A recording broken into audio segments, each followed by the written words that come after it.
అట్టు పెడితే అట్టున్నర పెట్టాలి. స్తోత్రం చెప్పండి. హల్లెలూయా. ఏమండి, అట్టు పెడితే అట్టు పెట్టకూడదు కాదు, రైనా. అదే క్షమించటం. అట్టు పెడితే ఏం చేయాలి? అట్టున్నర పెట్టాలి. ఏమంటే నెడితే నెట్టొద్దు కానీ, తిడితే తిట్టొద్దు కానీ, కొడితే కొట్టొద్దు కానీ, అట్టు పెడితే మాత్రం అట్టున్నర పెట్టాలి. దేవునికి స్తోత్రం. అప్పుడు క్షమించినట్టు. అందుకే నీ అంగీ అడిగాడు అనుకో, దాంతోపాటు నీ పై వస్త్రం కూడా ఇచ్చే అంటాడు. ఒక చెంప మీద కొట్టాడు అనుకో, నువ్వు ఎడమ చెంప కూడా చూపించి అంటాడు. ఒక మైలు రమ్మన్నాడు అనుకో, 2 మైళ్ళు వెళ్ళు. స్తోత్రం. ఇప్పుడు ఇలాగ చేయటం వల్ల ఏమవుతుందంటే క్షమాపణ దొరుకుతుంది. ఒకరినొకరు ఏమవుతాం? క్షమించుకున్న వారం అవుతాం. కనుక ఆత్మీయ జీవితంలో మనము ఒకరినొకరు క్షమించుకున్న వారముగా ఉండాలి. అప్పుడు పెట్టినయింది ఇప్పుడు పెడతానికి, అప్పుడు ఇచ్చినయింది ఇప్పుడు ఇవ్వటానికి, ఏసు రక్తమే ఏమండి అన్నట్టు. అప్పుడు తిట్టిందిగా, ఇప్పుడు నేను ఎందుకు కూరుకుంటా? తిట్టిందాక నిద్రపడదు కొంతమందికి. ఎప్పుడు ఆ ఛాన్స్ వచ్చిద్దని. ఏమిటి స్తోత్రం. ఏమండి కొంతమంది ఉరుముని చూస్తున్నారు. మీ సంగతి కాదు నేను చెప్తుంది, ఏసు రక్తమే. ఏమండి ఆ ఛాన్స్ ఎప్పుడు వస్తుందా అని ఎదురు చూస్తూ ఉంటారు. కానీ ప్రభు చెప్తుంది ఏంటంటే మీరు అలా చేయవద్దు. క్షమించండి, క్షమించండి, కొంచెం ముందుకు వెళ్ళండి. కంటికి కన్ను అన్నట్టుగా బ్రతకొద్దు, పంటికి పళ్ళు అన్నట్టుగా బ్రతకొద్దు. నీవు ఎంతైనా క్షమించే అనుభవాన్ని నువ్వు కలిగి ఉంటే పరలోక రాజ్యాన్ని స్వతంత్రించుకుంటా అంటారు. దేవునికి స్తోత్రం చెప్పు. హల్లెలూయా, హల్లెలూయా. ఏమండి కనుక అలాగూ నువ్వు చేయి అని చెప్తున్నాడు. దేవుని వాక్యం మనం పరిశీలన చేసినట్లయితే ప్రియరా, లేఖన భాగంలో చూద్దాం. ఒక మాటను మనం పరిశీలన చేసినట్లయితే పరిశుద్ధ గ్రంథంలో నుండి దేవుని వాక్యంలో చూద్దాం.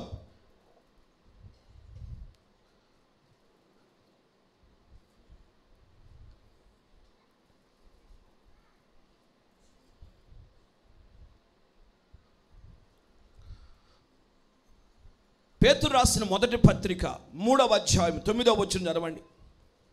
పేతురు రాసిన మొదటి పత్రిక 3వ అధ్యాయం 9వ వచనం.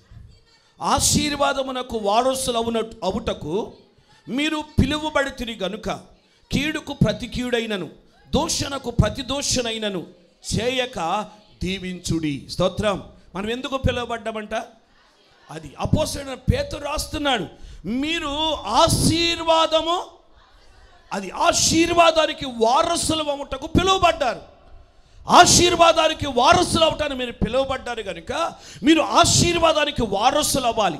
పరలోక రాజ్యాన్ని స్వతంత్రించుకోవాలి. నిత్య జీవం మీరు పొందాలి అని అంటే మీరు కీడుకు ప్రతి కీడు చేయొద్దు, దోషణకు ప్రతి దోషణ చేయక మీరు వారిని ఏం చేయాలంట? దీవించండి అని అంటాడు. దేవునికి స్తోత్రం. హల్లెలూయా. మీరు దీవించండి. అలాగూ చేసినప్పుడు ఈ యొక్క యేసుక్రీస్తు ప్రభులు వారు చెప్పినటువంటి మాట మన జీవితాల్లో నెరవేరినట్టుగా ఉంటుంది. దేవునికి స్తోత్రం అండి. సామెతల గ్రంథం 20వ అధ్యాయం 22వ వచనం చదవండి ఒకసారి. సామెతల గ్రంథం 20వ అధ్యాయం 22వ వచనం. కీడుకు ప్రతి కీడు చేసేదని అనుకోనవద్దు, యెహోవా కొరకు కనిపెట్టుకొని ఉండుము, ఆయనని రక్షించును. దేవునికి స్తోత్రం. కీడుకు ప్రతి కీడు చేసేదని అనుకోవద్దు. నువ్వు అలా అనుకుంటున్నావేమో, అలా అనుకోవద్దు. యెహోవా కొరకు కనిపెట్టి ఉండు. యెహోవా నిన్ను ఏం చేస్తాడు? రక్షిస్తాడు, నిన్ను కాపాడుతాడు, నీకు కృప చూపుతాడు, నీకు మేలు చేస్తాడు. కనుక కీడుకు ప్రతి కీడు చేయవద్దు అని అన్నాడు. యెషయా గ్రంథం 50వ అధ్యాయం 6వ వచనం చదవండి ఒకసారి. యెషయా గ్రంథం 50వ అధ్యాయం 6వ వచనం. కొట్టువానికి నా వీపును అప్పగించి తిని, వెంట్రుకలు పెరికి వేయువానికి నా చెంపలు అప్పగించి తిని, ఉమ్మి వేయువానికి అవమానపరచువానికి నా ముఖము దాచుకొనలేదు. స్తోత్రం. యేసుక్రీస్తు ప్రభుని గురించిన ఒక గొప్ప ప్రవచన పూర్వకమైన మాటలు ఇవి. ప్రభు చెప్తున్నాడు, నేను నా ముఖాన్ని దాచుకోలేదు, నా వీపును, నా చెంపలను, నా తల వెంట్రుకలు నేను దాచుకోలేదు. పెరుకువానికి నా తల వెంట్రుకలు, నా వెంట్రుకలు అప్పగించాను. కొట్టువానికి చెంపను అప్పగించాను. ఉమ్మివేయవానికి ముఖాన్ని అప్పగించాను. స్తోత్రం. అవమానపరిచేవానికి ముఖాన్ని అప్పగించాను. నేను దాచుకోలేదు అని అంటాడు. కనుక యేసుక్రీస్తు ప్రభులు వారు దాచుకోలేదండి, అప్పగించుకున్నాడు. ఇది దైవికమైనటువంటి అనుభవం, ఇది లోతైనటువంటి అనుభవం. ఇది ఈ అనుభవంలో ఈరోజు క్రైస్తవురాలు ఇలాంటి అనుభవంలో ఉండాలి. ఇలాంటి కీడు వచ్చినప్పుడు, శ్రమ వచ్చినప్పుడు, బాధ వచ్చినప్పుడు, దూషణలు వచ్చినప్పుడు, నిందలు అవమానాలు వచ్చినప్పుడు మనము ఎంతైనా తగ్గించుకొని మనల్ని మనం అప్పగించుకున్నప్పుడు, దేవుని స్తోత్రం, హల్లెలూయా, వారిని మనం క్షమించిన వారం అవుతాము కనుక అప్పుడు మనం ఎక్కడుంటాం? పరలోకములో ఉంటాం. దేవుని స్తోత్రం. పరలోకానికి వారసులం అవటానికి, నిత్య జీవానికి వారసులం అవటానికే పిలువబడ్డాము కనుక అలాగూ ఎంతైనా క్షమించాలి అనే విషయాన్ని ఇక్కడ చెప్తున్నాడు. తిమోతికి రాసిన తెస్సలోనికలకు రాసిన మొదటి పత్రిక 5వ అధ్యాయం 15వ వచనం చదవండి. తెస్సలోనికలకు రాసిన మొదటి పత్రిక 5వ అధ్యాయం 15వ వచనం. ఎవడును కీడునకు ప్రతి కీడు ఎవనికైనాను చేయకుండా చూచుకొనుడి. మీరు ఒకని ఎడల ఒకడును మనుషులందరి ఎడలను ఎల్లప్పుడూ మేలైన దానిని అనుసరించి నడుచుకొనుడి. ఎల్లప్పుడూ సంతోషంగా ఉండండి. దేవుని స్తోత్రం చెప్పండి. హల్లెలూయా. ఎల్లప్పుడూ మేలైన దానిని అనుసరించి నడుచుకోండి. కీడు చేయొద్దు, మేలు చేయాలి. మేలు చేయటానికి మీరు ఇష్టపడాలి. ఎవరికి కూడా కీడు చేయొద్దు. ఒకని ఎడల ఒకరు ఎల్లప్పుడూ మనుషులందరి ఎడల మేలు చేయటానికి ఇష్టపడాలని చెప్తున్నాడు. స్తోత్రం, హల్లెలూయా. కనుక మేలు చేసే అనుభవం ఎంతైనా అవసరం. కొరింథీయులకు రాసిన మొదటి పత్రిక 6వ అధ్యాయం 7వ వచనం చదువుదాం. కొరింథీయులకు రాసిన మొదటి పత్రిక 6వ అధ్యాయం 7వ వచనం. ఒకని మీద ఒకడు వ్యాజ్యమాడుట మీలో ఎప్పటికే కేవలము లోపము అని అంటాడు. అదేంటా? కొరింథీ సంఘముతో పౌలు మాట్లాడుతూ చెప్తున్నాడు, మీరు ఒకరి మీద ఒకరు వ్యాజ్యాలు ఆడుకుంటున్నారు, అది ఇప్పటికే మీకు లోపము అని అంటాడు. ఇది భక్తి జీవితంలో ఒక లోపం. ఇది ఏంటి? ఏమంటున్నారా? ఇటు చూడండి, వింటున్నారా? అర్థమవుతుందా? మీలో ఒకరి మీద ఒకరు ఏమవుతున్నారు? వ్యాజ్యం ఆడుతున్నారు. సమాధానం లేదు మీకు. మీ మధ్యలో వ్యాజ్యాలు ఉన్నాయి, విరోధాలు ఉన్నాయి, వ్యతిరేకతలు ఉన్నాయి. కనుక ఇప్పటికే మీరు వ్యాజ్యం ఆడుతున్నారు కనుక అది లోపం అంటాడు. అది కేవలం లోపం. మీ భక్తి జీవితంలో లోపం అది. నేను బాగా భక్తి చేస్తున్నాను, బాగా ప్రార్థనకి వెళ్తున్నాను అని అనుకుంటున్నాం. స్తోత్రం చెప్పండి. హల్లెలూయా. ఏమండి? ఇదే భక్తి అనుకుంటాం, ఇదే నీతి అనుకుంటాం అని అనుకొని ఏదో సరిపెట్టుకుని వెళుతున్నాము. కానీ వ్యాజ్యాలు ఉన్నాయి, గొడవలు ఉన్నాయి, సమాధానం లేదు, ఐక్యత లేదు, ప్రేమలు లేవు. కనుక అది ఏమంటున్నాడు? లోపం అంటాడు. ఆత్మీయ జీవితంలో ఆత్మీయ లోపం అది. కనుక అలాంటి లోపమును మీరు కలిగి ఉన్నారు. కనుక అంతకంటే అన్యాయము సహించుట మేలు కదా. స్తోత్రం, హల్లెలూయా. ఏమండి? అలాగూ లోపముతో ఉండుట కంటే కూడా అన్యాయాన్ని సహించుట మేలు. దానికంటే మీ సొత్తులను ఇచ్చుట మేలు కాదా? దేవుని స్తోత్రం. ఏమండి? అన్యాయం పొందుట, అన్యాయాన్ని సహించటం మేలు కదా. మీ సొత్తును అపహరించేవానికి అప్పగించటం మేలు కదా అని అంటాడు. దేవునికి స్తోత్రం, హల్లెలూయా. ఎందుకు లోపంతో ఉంటారు? లోపాలతో ఉండొద్దు, సమస్యలు ఉండొద్దు, గొడవలు ఉండొద్దు, ఐక్యత ఉండాలి, ప్రేమలు ఉండాలి. ఆ ప్రేమలు చల్లారిపోవద్దు, లోపాలతో ఉండొద్దు. దేవునికి స్తోత్రం. మనం ఎంత భక్తి చేసినా ఏదో ఒక లోపం మనల్ని ఏం చేస్తుంది? ఏమండి? భక్తి జీవితంలో వెనుకకు లాగేస్తుంది, చల్లారిపోతున్నాం. కనుక దేవుని వాక్యాన్ని బట్టి గ్రహించాలి. రోమపత్రికలు అంటాడు 12వ అధ్యాయం 17వ వచనం చదవండి. రోమపత్రిక 12వ అధ్యాయం 17వ వచనం. కీడుకు ప్రతి కీడు ఎవనికి చేయవద్దు, మనుషులందరి దృష్టికి యోగ్యమైన వాటిని గురించి ఆలోచన కలిగి ఉండు అని అంటాడు. దేవునికి స్తోత్రం. మనుషులందరి దృష్టికి యోగ్యమైనది ఏదో దాని గురించి మీరు ఆలోచన కలిగి ఉండండి. ఏ లోపం ఉండొద్దు. కీడుకు ప్రతి కీడు చేయవద్దు. కంటికి కన్ను, పంటికి పన్ను అన్నట్టుగా ఉండొద్దు. దెబ్బకు దెబ్బ, వాతకు వాత అన్నట్టుగా ఉండొద్దు. క్రొత్త నిబంధన భక్తి జీవితం ఇది. స్తోత్రం, హల్లెలూయా, హల్లెలూయా. క్రొత్త నిబంధన భక్తుల యొక్క అనుభవం ఎలా ఉండాలి? క్రొత్త నిబంధన దేవుని బిడ్డల యొక్క అనుభవం ఇది. ఇది నిజమైన క్రైస్తవుల యొక్క అనుభవం ఇది. పెళ్లి కుమార్తె సంఘముగా సిద్ధపడిన వారి యొక్క అనుభవం ఇది. దేవుని స్తోత్రం. కీడుకు ప్రతి కీడు చేయరు. స్తోత్రం. అండి, దెబ్బకు దెబ్బ అన్నట్టుగా ఉండరు. క్షమిస్తారు. ఒక చెంప మీద కొడితే మరొక చంపిస్తారు.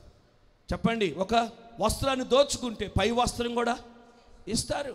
1 మైలు రమ్మంటే 2 మైళ్ళు వెళతారు. స్తోత్రం చెప్పారు. వాళ్ళు మా ఇంటికి ప్రార్థనకు వచ్చారేంది, మేము మా ఇంటికి రాటాకి యేసు రక్తమే. ఇది కూడా లోపమే, యేసు రక్తమే. స్తోత్రం. అసలు వాళ్ళు ఎప్పుడైనా వచ్చారు మా ఇంటికి ప్రార్థనకి? వాళ్ళు ఎప్పుడైనా ప్రార్థనలో కనపడతారు? యేసు రక్తమే. స్తోత్రం. ఇలా అనుకుంటున్నారు చాలా. ఇది లోపమే. కీడుకు ప్రతి కీడు చేయొద్దు. వాళ్ళు ఏది చేస్తారు అదే చేయొద్దు. దేవుని వాక్యం చెప్తుంది, ఏది విత్తుతావో అదే కోస్తావు అని చెప్తుంది. కనుక ఏదో విత్తుకోవద్దు. నీ ఇష్టం వచ్చినట్టుగా విత్తావనుకో, రేపు అదే కొయ్యాల్సి వస్తుంది. కనుక జాగ్రత్త. ఎవరో కీడు చేసే కీడు చేయొద్దు. ఎవరో నిన్ను ఇబ్బంది పెట్టొద్దు. క్షమించండి. ఈ మాటల్లో క్షమాపణ ఉంది. కనుక ఒకరినొకరు క్షమించుకొని వాని కొరకు 2 మైళ్ళ దూరం వెళ్ళు. వాని కొరకు పై వస్త్రం కూడా చెప్పండి తీసి ఇచ్చేయి. నీ వస్త్రం అడిగాడనుకో, నీ అంగి అడిగాడనుకో, పై వస్త్రం కూడా తీసి ఇవ్వు. 1 మైలు రమ్మనుకో, 2 మైళ్ళు వెళ్ళు. దేవుని స్తోత్రం. హల్లెలూయా. అని అర్థమవుతున్నా? ఒక చెంప మీద కొట్టాడుకో, 2వ చెంప ఇవ్వు. అప్పు అడిగాడు అనుకో, ముఖం యేసు రక్తమే. స్తోత్రం. తిప్పుకోవద్దు. ఆదరించాలి, తోడుగా ఉండాలి, ధైర్యపరచాలి, ఎంతైనా మనం సహాయం చేయాలి. దేవునికి స్తోత్రం. కనుక దేవుని వాక్యాన్ని బట్టి మన జీవితాలను మనం మార్చుకున్నాం.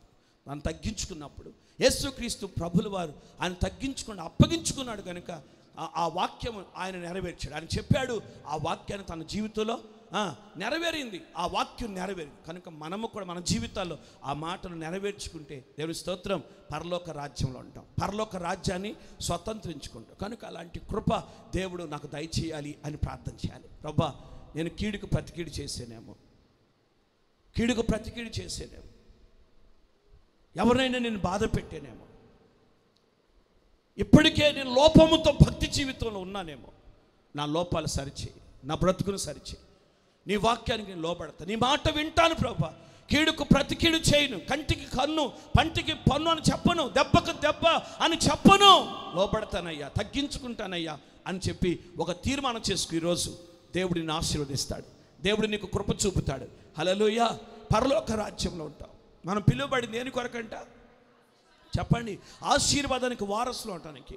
ఆశీర్వాదము పొందలేకపోవటానికి కారణం ఏంటంటే ఈ అనుభవాలే. ఇలాంటి ప్రతికూల పరిస్థితులు ఉన్నాయి, అందుకే ఆశీర్వాదం పొందలేకపోతున్నాం. మనం ఆశీర్వాదానికి వారసులం అవ్వాలంటే కీడుకు ప్రతి కీడు చేయటం మానేయాలి. దేవుని స్తోత్రం. మేలు చేద్దాం. హల్లెలూయా. క్షమిద్దాం. వాళ్ళు ఎలా ఉంటే మనకెందుకులే, వాళ్ళు ఏమంటే మనకెందుకులే, వాళ్ళు రాకపోతే మనకెందుకులే, మనం వెళదాం అని చెప్పు. యేసు రక్తమే. స్తోత్రం. వెళదామని చెప్పు, మేలు చేద్దామని చెప్పు, పై వస్త్రం కూడా ఇస్తామని చెప్పు. తిడితే తిట్టారులే అని క్షమించి వెళ్ళు. దేవుని స్తోత్రం. దేవుడు నీ పట్ల గొప్ప కార్యం చేస్తాడు. కనుక ఆశీర్వాదానికి వారసులు అవటానికి పిలవబడ్డాం. కానీ ఈరోజు ఇలాంటి పరిస్థితులను బట్టి ఆశీర్వాదం పొందలేకపోతున్నాం. పోగొట్టుకుంటున్నారు, ఆశీర్వాదాలు దీవెనలు పోగొట్టుకుంటున్నారు, కృపను పోగొట్టుకుంటున్నారు. ఎందుకంటే కక్షలు ఉన్నాయి, క్రోధాలు ఉన్నాయి, భిన్నాభిప్రాయాలు ఉన్నాయి. లోపం, ఇదొక లోపం. ఇప్పటికే మీలో లోపం ఉంది అని చెప్తున్నాడు పౌలు. కనుక ఆ లోపాలు తొలగించుకొని ఒకరినొకరు క్షమించుకొని దేవుని సన్నిధిలో ఒకరికొరకు ప్రయాసం పడగలిగితే ఎంతగానో దేవుడు ఆశీర్వదిస్తాడు, పరలోక రాజ్యానికి వారసులుగా చేస్తాడు. ప్రార్థన చేద్దామా? అందరు తల్ల వంచండి, కళ్ళు మూసుకోనండి. అందరు తల్ల వంచి కళ్ళు మూసుకొని అందరూ కూడా ప్రభుని స్తుతిస్తూ ప్రార్థనలో ఉండండి.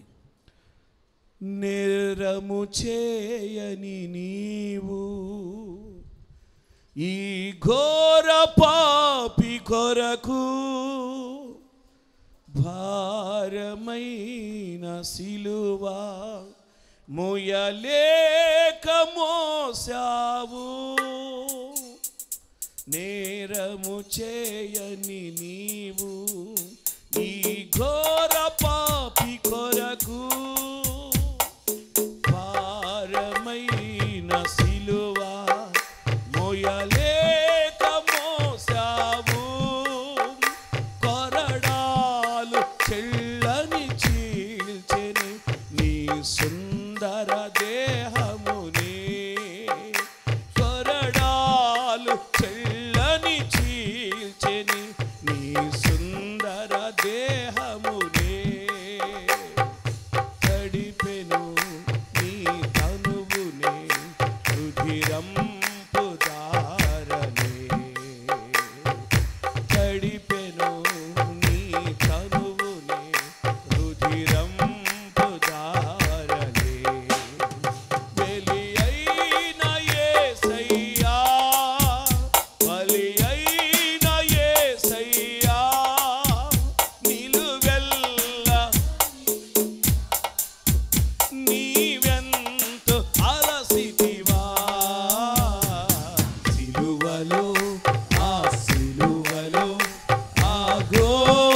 కల్వరిలో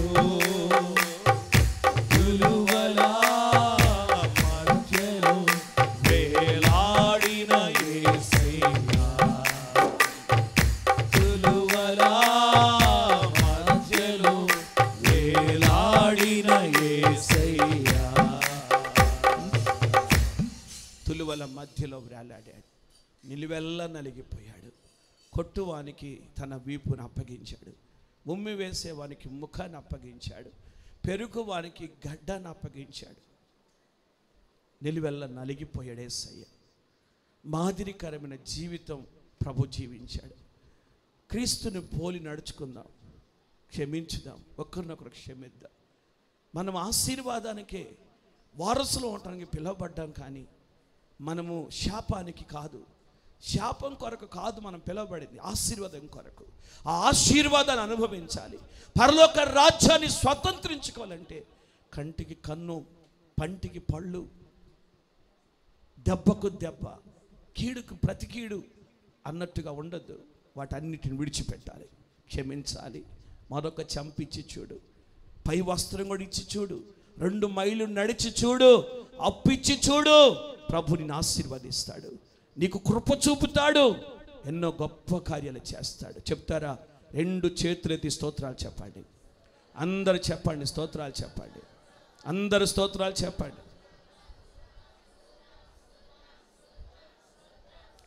హల్లెలూయా, హల్లెలూయా.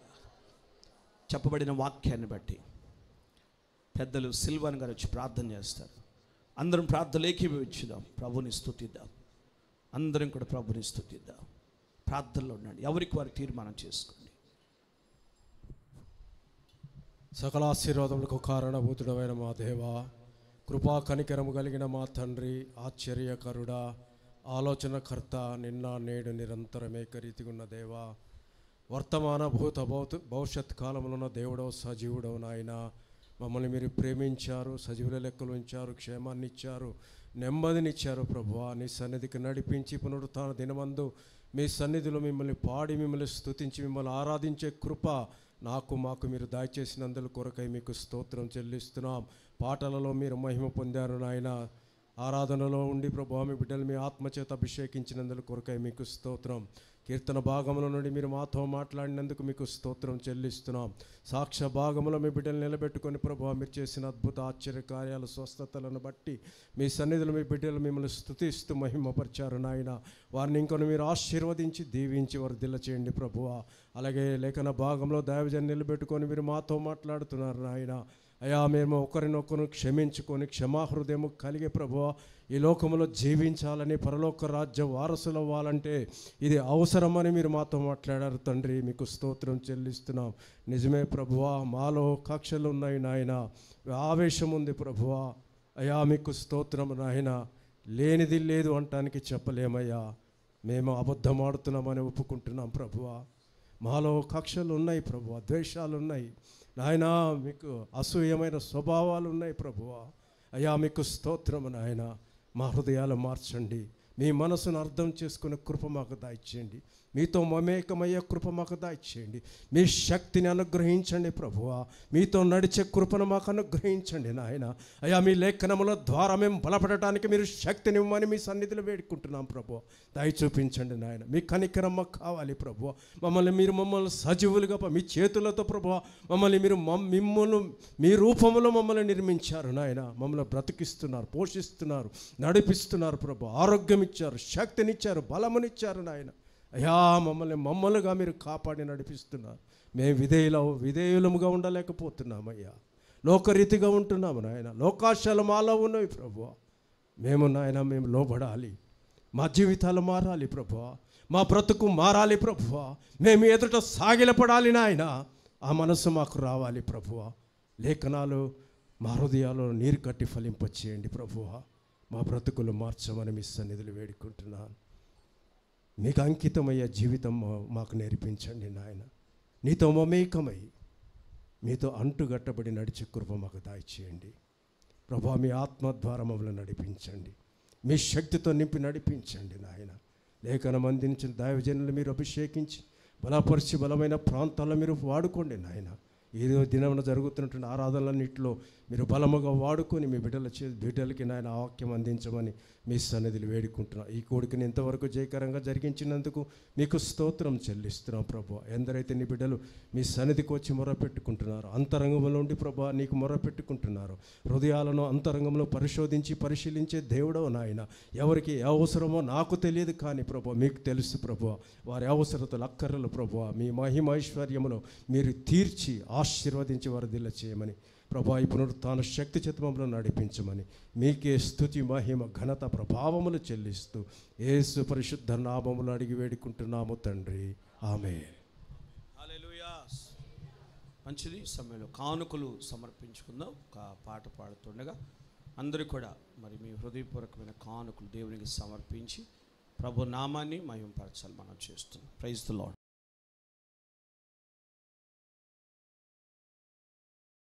ఎవరు చూపించలేని ఇలా